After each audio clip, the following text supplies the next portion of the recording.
महाभारत युद्ध आरंभ होने के ठीक पहले भगवान श्री कृष्ण ने अर्जुन को जो उपदेश दिया वह श्रीमद् भगवद गीता के नाम से प्रसिद्ध है। जिस प्रकार मनुष्य पुराने वस्त्रों को त्याग कर नए वस्त्र धारण करता है, उसी प्रकार आत्मा पुराने तथा व्यर्थ के शरीरों को त्याग कर नवीन भौतिक शरीर धारण करती है।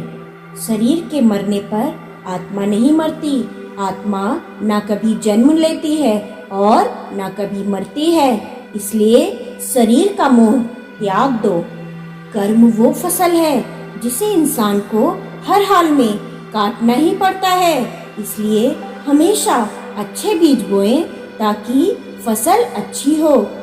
अगर किसी इंसान के साथ कुछ अच्छा हुआ है तो उसने कभी न कभी किसी के साथ कुछ अच्छा ही किया होगा, और यदि किसी के साथ कुछ बुरा हुआ है तो उसने कभी न कभी किसी के साथ कुछ बुरा किया होगा। कर्मों के फल से कोई भी इंसान बच नहीं सकता। इसलिए कर्म हमेशा सोच समझ कर करें। धर्म के लिए भावना की नहीं, अपने कर्तव्य के ज्ञान की आवश्यकता है। कभी कभी भावना कर्तव्य के रास्ते में आ जाती है, मनुष्य को कमजोर कर देती है। भावना के कारण मन में मोह उत्पन्न हो जाता है। ये मोह कर्तव्य के रास्ते से भटकाता है। मनुष्य को भावनाओं को त्याग करके अपने कर्तव्य के रास्ते पर आगे बढ़ना चाहिए। कर्म ही पूजा है और कर्म ही भक्ति है। फल पाने की इच्छा से नहीं, बल्कि अपने धर्म का पालन करने के लिए कर्म करो। फल की इच्छा त्याग कर निष्ठा से कर्म करो। अपने कर्तव्य का पालन करना मनुष्य का धर्म है। इसलिए परमात्मा पर विश्वास रखकर कर्म करते जाओ और कर्म के फल की आशा मत रखो। श्री कृष्ण कहते हैं, जो हुआ वह अच्छा हुआ, जो हो रहा है वो अच्छा हो रहा है, और जो होगा वो भी अच्छा ही होगा।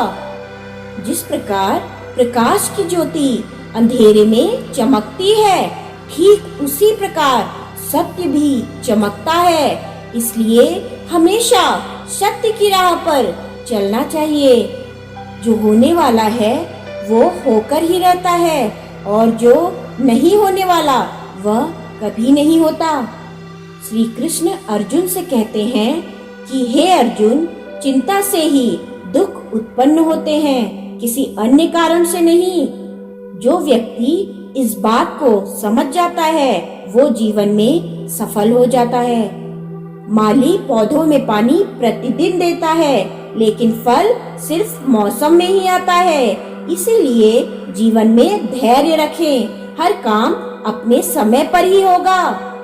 अच्छे कर्म करने के बावजूद भी लोग सिर्फ आपकी बुराइयां ही याद रखेंगे। इसलिए लोग क्या कहते हैं इस पर ध्यान ना दें और अपना कर्म करते रहें। मैं कर सकता हूँ, ऐसा सोचना आत्मविश्वास है। सिर्फ मैं ही कर सकता हूँ, यह घमंड है। आत्मविश्वास को अपनाएं और घमंड को छोड़ें। जब जब इस धरती पर पाप, अहंकार और अधर्म बढ़ेगा तो उसका विनाश कर धर्म की पुनः स्थापना करने हेतु मैं अवश्य अवतार लेता रहूंगा।